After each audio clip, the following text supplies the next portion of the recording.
The Art of Seduction by Greene. The Siren.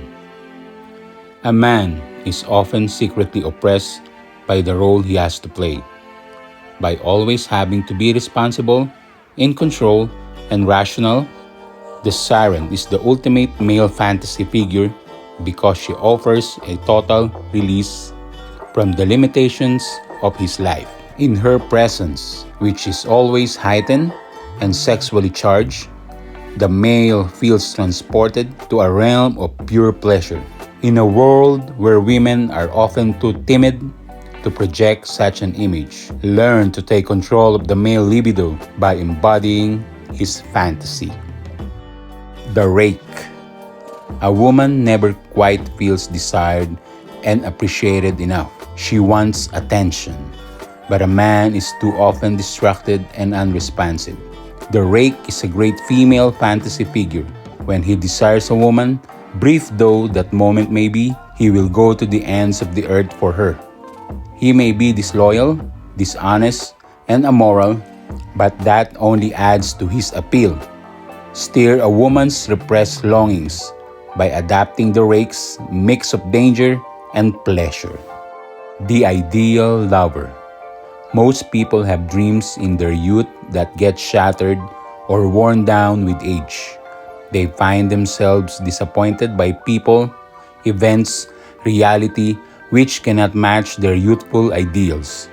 Ideal Lover thrives on people's broken dreams, which become lifelong fantasies. You long for romance, adventure, lofty spiritual communion. The Ideal Lover reflects your fantasy. He or she is an artist in creating the illusion you require. In a world of disenchantment and baseness, there is limitless seductive power in following the path of the Ideal Lover. The Dandy. Most of us feel trapped within the limited roles that the world expects us to play. We are instantly attracted to those who are more fluid than we are, those who create their own persona. Dandies excite us because they cannot be categorized and hint at a freedom we want for ourselves. They play with masculinity and femininity. They fashion their own physical image, which is always startling. Use the power of the dandy to create an ambiguous, alluring presence that stirs repressed desires. The Natural. Childhood is the golden paradise we are always consciously or unconsciously trying to recreate. The Natural embodies the longed-for qualities of childhood: spontaneity, sincerity, unpretentiousness. In presence of Naturals, we feel at ease, caught up in their playful spirit, transported back into that golden age. Adapt to the pose of the Natural to neutralize people's defensiveness and infect them with helpless delight. The Coquette.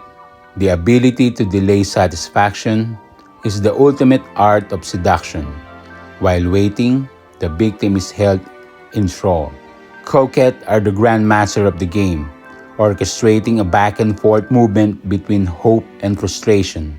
They bait with the promise of reward, the hope of physical pleasure, happiness, fame by association, power, all of which, however, proves elusive. Yet this only makes their target pursue them the more. Imitate the alternating heat and coolness of the coquette, and you will keep the seduced at your heels.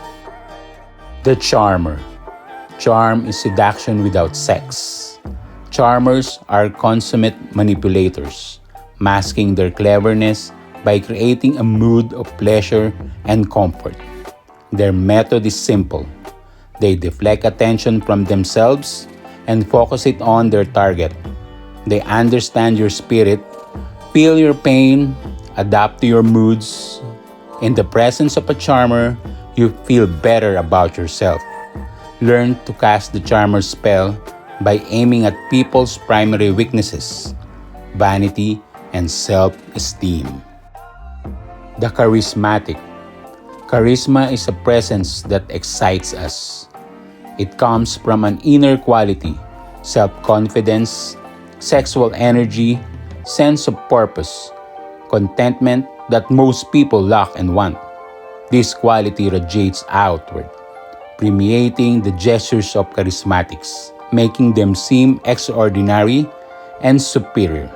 They learn to heighten their charisma with a piercing gaze, fiery oratory, an air of mystery, create the charismatic illusion by radiating intensity while remaining detached.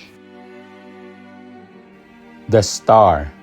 Daily life is harsh, and most of us constantly seek escape from it in fantasies and dreams.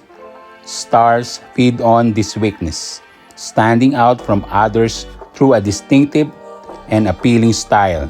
They make us want to watch them. At the same time, they are vague and ethereal, keeping their distance and letting us imagine more than is there. Their dreamlike quality works on our unconscious. Learn to become an object of fascination by projecting the glittering but elusive presence of the star. The AntiSeducer. Seducers draw you in the focus.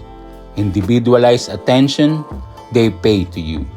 Anti-seducers are the opposite. Insecure, self-absorbed, and unable to grasp the psychology of another person. They literally repel. Anti-seducers have no self-awareness and never realize when they are pestering, imposing, talking too much.